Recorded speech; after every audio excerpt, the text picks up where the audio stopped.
दोस्तों आज की इस वीडियो में हम लोग डिस्कस करेंगे ये रीडर रिस्पांस थ्योरी क्या है।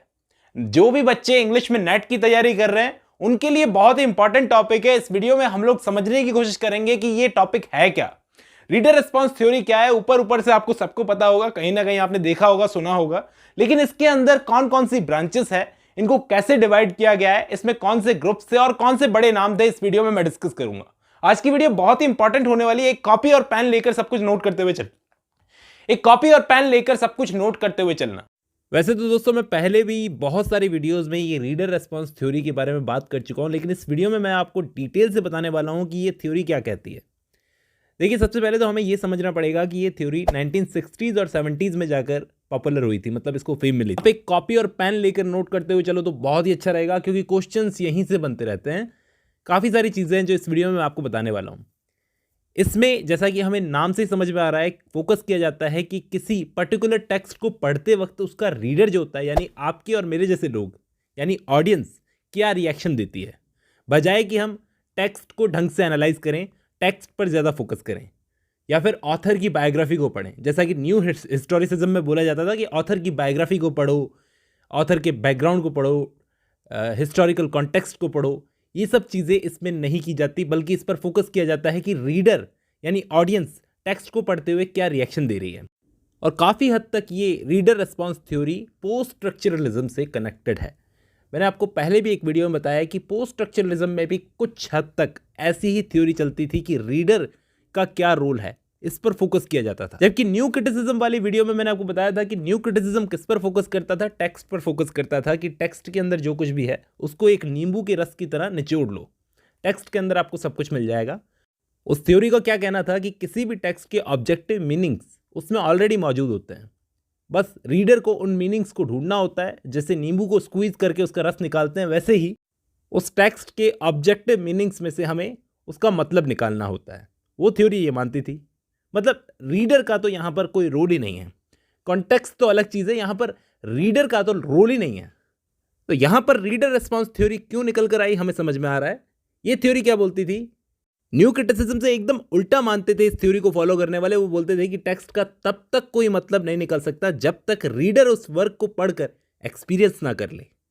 इनका मानना था कि हर रीडर की थिंकिंग और एनवायरनमेंट अलग अलग होता है, तो कोई भी टेक्स्ट का मतलब कैसे निकालना है, कब निकालना है, ये सब काम हमें रीडर पर छोड़ देना चाहिए। हमारा काम क्या है, हमारा काम ये है कि रीडर के जैसे रिस्पांस आते हैं, हम जैसे क्रिटिक्स का काम क्या है, रीडर उस वर्क को पढ़ के जैसे रिस्पांस देता है, जो रिस्पांस आते हैं उनके स्कोप को समझे, उनकी वैरायटीज को समझे। और इसके लिए एक टर्म यूज की जाती है दोस्तों, इंटरप्रेटिव कम्युनिटीज। ठीक है, इसको नोट कर लेना। ये रीडर रिस्पांस थ्योरी मेनली दो देशों में ज्यादा फेमस हुई, एक तो यूएस और दूसरी जर्मनी। अब इस रीडर रिस्पांस थ्योरी में कौन कौन से बड़े नाम हैं उनको मैं लिखवा देता हूं। सबसे पहले Stanley Fish, David Bleich, Wolfgang Iser, Norman Holland और लुई रोजनब्लॉट। ये एक लेडी थी, ठीक है। इन सब के नाम नोट कर लो। अब देखो, रीडर रिस्पांस थ्योरी हमें समझ में आ गई कि रीडर का रिस्पांस भी बहुत ज़रूरी होता है। अगर ऐसा नहीं होता तो एरिस्टोटल ने अपनी बुक पोएटिक्स के अंदर कैथारसिस की बात क्यों की। अगर कैथारसिस का मतलब आपको पता नहीं है तो नीचे डिस्क्रिप्शन में आपको लिंक मिल जाएगी, उसके अंदर कैथारसिस का मतलब मैंने समझा रखा है वीडियो के अंदर। तो एरिस्टोटल तक ने ऑडियंस को इंपॉर्टेंट माना है, तो ऑडियंस को आप अलग कैसे कर सकते हो।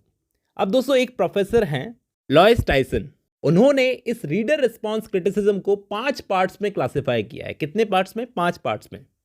हम लोग देख लेते हैं एक एक करके। सबसे पहले आता है ट्रांसैक्शनल रीडर रिस्पांस थ्योरी, दूसरा आता है इफेक्टिव स्टाइलिस्टिक्स, तीसरा पार्ट है सब्जेक्टिव रीडर रिस्पांस थ्योरी, चौथा टाइप है साइकोलॉजिकल रीडर रिस्पांस थ्योरी, और पांचवा आखिरी टाइप है सोशल रीडर रिस्पांस थ्योरी। मैं एक एक करके सबको समझाने की कोशिश करता हूं।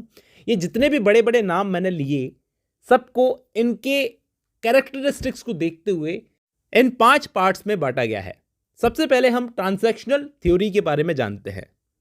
देखो, इसमें आती हैं लुई रोजनब्लॉट और वॉल्फगैंग आइसर। तो हम लोग अब समझने की कोशिश करते हैं ये ट्रांसैक्शनल रीडर रिस्पांस थ्योरी क्या बोलती है। ये टेक्स्ट और रीडर के बीच में ट्रांसैक्शन को एनालाइज करते हैं।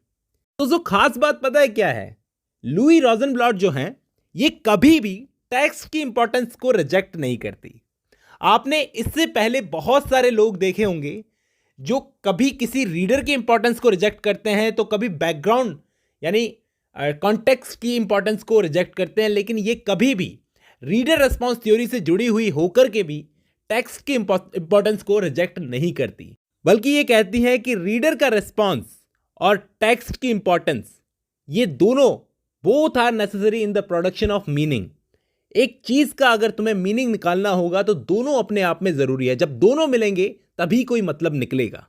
ट्रांजैक्शनल थ्योरी और लुई रोजनब्लॉट क्या बोलती हैं कि टेक्स्ट और रीडर के मिलने से मतलब निकलता है, दोनों के बीच में ट्रांजैक्शन होता है। जैसे आप एक अमेरिकन ऑथर हैं आर्थर मिलर, उन्होंने एक प्ले लिखा है डेथ ऑफ अ सेल्समैन, उसको पढ़ो तो वो सिर्फ आपको एक सिंपल सी कहानी लगेगी, एक सादा सिंपल सी कहानी जिसमें एक आदमी है जिसने सुसाइड कर ली ताकि इंश्योरेंस का पैसा उसकी फैमिली को मिल जाए। लेकिन जब आप उसको एस्थेटिक मोड में पढ़ोगे तो उसमें आप उस फैमिली के पर्सनल रिलेशनशिप्स को एक्सपीरियंस करोगे, वरना तो आप एक स्टोरी और फैक्ट्स तो समझ ही रहे हो। ये बोलती थी लुई रोजनब्लॉट, ठीक है। जबकि वॉल्फगैंग आइसर ये भी उन्हीं की तरह ट्रांजैक्शनल थ्योरी से जुड़े हुए हैं। इन्होंने किसी भी टेक्स्ट के दो मीनिंग्स बताए हैं, एक होता है डिटर्मिनेट और एक होता है इंटरमिनेट। ये कहते थे कि टेक्स्ट हमें खुद गाइड करता है थ्रू द प्रोसेस ताकि हम उसका मतलब निकालें, उसकी इंटरप्रिटेशंस निकालें, ठीक है। तो ये भी कहते हैं कि टेक्स्ट और रीडर आपस में एक दूसरे से ट्रांजैक्शन करते हैं। समझ में आ गया होगा ट्रांजैक्शनल थ्योरी क्या बोलती है। अब हम लोग बढ़ते हैं नेक्स्ट थ्योरी पर, अफेक्टिव स्टाइलिस्टिक्स।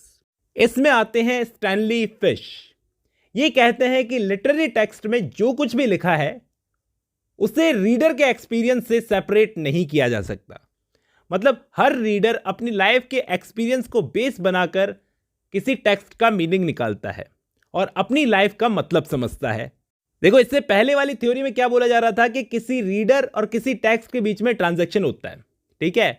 लेकिन ये क्या बोलते थे कि ऑब्जेक्टिविटी जो होती है ना किसी लिटरेरी टेक्स्ट की, वो एक इल्यूजन है। The objectivity of a literary text is an illusion and more over a dangerous illusion. ये स्टैनली फिश तो न्यू क्रिटिक्स की थ्योरी को एकदम रिजेक्ट करते थे कि वर्क अपने आप में मीनिंग रखता है। ये बोलते थे कि जब हम किसी वर्क को पढ़ते हैं तो टेक्स्ट में हम अपनी आइडेंटिटी थीम को देखते हैं। तीसरी थ्योरी आती है सब्जेक्टिव रीडर रिस्पॉन्स थ्योरी। इसको गौर से सुनना दोस्तों। अभी तक हमने दो थ्योरी जो पढ़ी, अफेक्टिव स्टाइलिस्टिक्स और ट्रांजैक्शनल थ्योरी, ये उन दोनों के कॉन्ट्रास्ट में लिखी गई थ्योरी है। पहले तो ये समझो कि इसमें डेविड ब्लाइक आते हैं। नाम नोट करते हुए चलना कि कौन सी थ्योरी में कौन आता है। इंपॉर्टेंट है दोस्तों, क्योंकि पूछा जा सकता है। आगे मैं एंड में एक चीज बताऊंगा जो आपको जानना बहुत जरूरी है। डेविड ब्लाइक आते हैं इसमें। ये कुछ अलग ही मानते थे। ये मानते थे कि किसी भी टेक्स्ट को पढ़कर रीडर उसका मीनिंग निकालता है। किसी भी टेक्स्ट को पढ़कर रीडर जो उसका मीनिंग निकालता है ना, लिटरेरी टेक्स्ट उस मीनिंग के बियॉन्ड नहीं है, मतलब उस मीनिंग के ऊपर नहीं है। ये रीडर रिस्पॉन्स को लेकर कंप्लीटली सब्जेक्टिव व्यू रखते थे दोस्तों। कैसे? ये मानते थे कि जो भी मीनिंग रीडर निकालता है, लिटरेरी टेक्स्ट उस मीनिंग के बियॉन्ड नहीं है। कैसे? मैं समझाता हूं। ये कहते थे कि दो टाइप के ऑब्जेक्ट्स होते हैं। पहले ऑब्जेक्ट होते हैं रियल ऑब्जेक्ट, जैसे कि टेबल हो गई, चेयर हो गई, कार हो गई, बुक हो गई। ये सब रियल ऑब्जेक्ट में आते हैं जिनको हम देख सकते हैं, छू सकते हैं। वैसे ही एक प्रिंटेड पेज पर छपा हुआ टेक्स्ट जो आपकी टेबल पर पड़ा हुआ है, बेंच पर पड़ा हुआ है, जिसको आप पढ़ रहे हो, वो भी एक रियल ऑब्जेक्ट ही है। और दूसरे होते हैं सिंबॉलिक ऑब्जेक्ट। सिंबॉलिक ऑब्जेक्ट क्या होते हैं? जो फिजिकल वर्ल्ड में एग्जिस्ट ही नहीं करते, वो सिर्फ रीडर के दिमाग में होते हैं। जैसे फीलिंग हो गई, मेमोरी हो गई, इमोशंस हो गए, ये सब सिंबॉलिक ऑब्जेक्ट्स होते हैं। ये मानते थे कि हम प्रिंटेड पेज पर मौजूद जो टेक्स्ट है उसको देखकर जो भी रिएक्ट करते हैं, जो भी रिएक्शन देते हैं, वो रिएक्शन सब्जेक्टिवली होता है और उस रिएक्शन को सिंबलाइजेशन कहा जाता है। गौर से सुनना, ये क्या बोल रहे हैं कि जब हम किसी लिटरेरी टेक्स्ट की इंटरप्रिटेशंस निकालते हैं तो हम उस टेक्स्ट की इंटरप्रिटेशंस नहीं निकाल रहे होते, बल्कि अपने खुद के सिंबलाइजेशंस का मीनिंग निकाल रहे होते हैं, खुद के सिंबलाइजेशंस का इंटरप्रिटेशंस निकाल रहे होते हैं। और इसको बोला जाता है रीसिंबलाइजेशन। क्या बोला जाता है? रीसिंबलाइजेशन। मतलब जब हम किसी टेक्स्ट को पढ़ रहे होते हैं तो हमें वो टेक्स्ट पसंद या नापसंद नहीं होता। हम किसी टेक्स्ट को, मान लो ऑन हिज ब्लाइंडनेस पढ़ रहा हूं मैं, मिल्टन की बहुत ही फेमस पोएम है, तो मुझे वो पोएम पसंद आएगी या नहीं आएगी ऐसा नहीं है। वो पोएम पसंद या नापसंद नहीं होगी, बल्कि मुझे तो खुद की अपनी सिंबलाइजेशन पसंद या नापसंद होगी, क्योंकि वो पोएम तो एक रियल ऑब्जेक्ट है। इसी को हम कहते हैं सब्जेक्टिव रीडर रिस्पॉन्स थ्योरी। अब नेक्स्ट है साइकोलॉजिकल रीडर रिस्पॉन्स थ्योरी। इसमें सबसे इंपॉर्टेंट नाम आता है नॉर्मन हॉलैंड का। यह थ्योरी भी सब्जेक्टिव थ्योरी से मिलती जुलती है काफी हद तक, क्योंकि यह फोकस करती है रीडर की साइकोलॉजिकल रिस्पॉन्स पर। ठीक है, हम किसी लिटरेरी टेक्स्ट पर वैसे ही साइकोलॉजिकली रिस्पॉन्ड करते हैं जैसा कि हमारी डेली लाइफ्स में हम लोग देखते हैं, ऐसा ये थ्योरी बोलती है। और लास्ट वाली है सोशल रिस्पॉन्स थ्योरी। इसमें भी स्टैनली फिश ने अपना जो आइडिया था उसको प्रीवियस वर्क को एक्सटेंड करते हुए बताया है कि सोशल रिस्पॉन्स थ्योरी क्या है। ये पांचों थ्योरीज आपको समझनी पड़ेगी दोस्तों। लास्ट में मैं आपको एक चीज बताने वाला हूं जो आपके लिए जानना बहुत ही जरूरी है। इन रीडर रिस्पॉन्स थ्योरीज को 3 ग्रुप्स में सेपरेट किया गया है दोस्तों, या 3 ग्रुप्स में बांटा गया है।